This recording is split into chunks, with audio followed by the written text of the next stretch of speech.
இன்னைக்கு கமல்ஸ் கிச்சன்ல பிளாக்கா கூட்டு எப்படி செய்யறதுன்னு பார்க்க போறோம். அதுக்கு தேவையான பொருட்கள்: ஒரு கீத்து பிளாக்காயை வாங்கி தோலை சீவிட்டு இந்த மாதிரி பல்லு பல்லா நறுக்கி வைக்கணும். அதை மோர் தண்ணியில் போட்டு நறுக்கி வச்சாதான் அது கருக்காம இருக்கும். ஒரு கைப்பிடி துவரம்பருப்பு,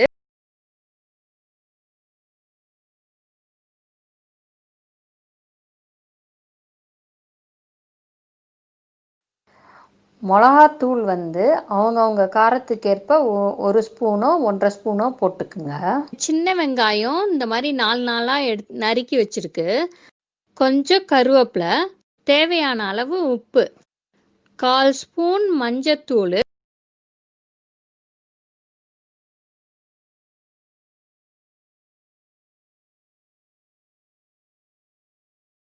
ஒரு டேபிள் ஸ்பூன் எண்ணெய், வரமிளகாய் எடுத்து வச்சிருக்கு, 1/2 ஸ்பூன் உளுந்தம்பருப்பு, 1/4 ஸ்பூன் சீரகம். ஒரு பாத்திரத்தில் 2 டம்ளர் தண்ணியை ஊற்றி வைங்க. தண்ணி நல்லா கொதிக்கட்டும்.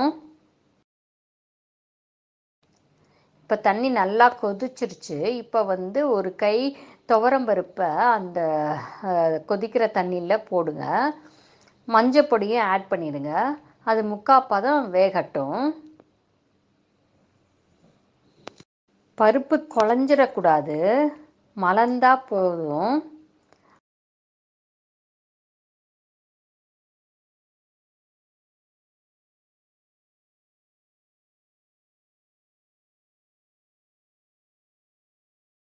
பருப்பு மலர்ந்துருச்சு. இப்போ இந்த பிளாக்காயும் ஆட் பண்ணிடுங்க. இந்த வெங்காயத்தையும் ஆட் பண்ணிடுங்க. தேவையான அளவு உப்பு, மிளகாத்தூள் எல்லாத்தையும் ஆட் பண்ணி நல்லா கொதிக்க விட்டு அது நல்லா பிளாக்காவில் சாற வரைக்கும் நம்ம வெயிட் பண்ணணும். அது நல்லா சாய்ந்ததுக்கப்புறம் தாளிக்க போகிறோம்.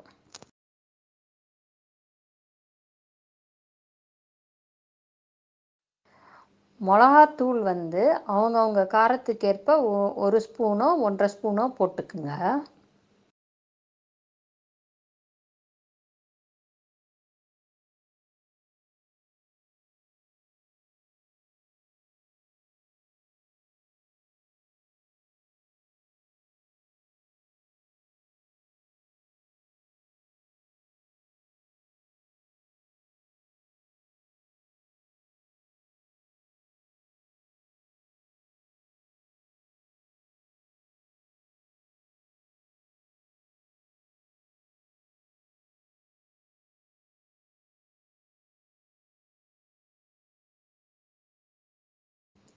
இப்போ இதில் நல்லா சாந்துருச்சு பிளாக்கால்.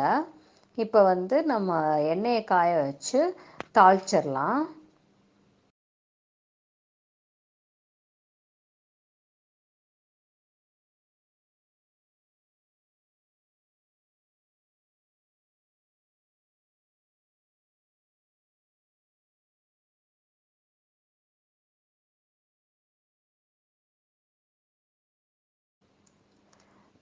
இப்போ எண்ணெய் காஞ்சிருச்சு. சீரகத்தையும் உளுந்தம்பருப்பையும் போட்டு ஒரு வரமிளகாயும் கிள்ளி போட்டு கருவேப்பிலையும் போட்டு தாளிக்க வேண்டியதான்.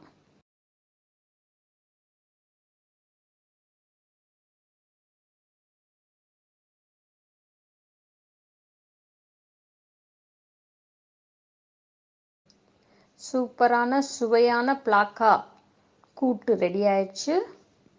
சர்வ் பண்ணலாம். இந்த வீடியோ உங்களுக்கு பிடிச்சதுன்னா லைக் பண்ணுங்க, ஷேர் பண்ணுங்க, சப்ஸ்கிரைப் பண்ணுங்க, பெல் பட்டனை ப்ரெஸ் பண்ணுங்க.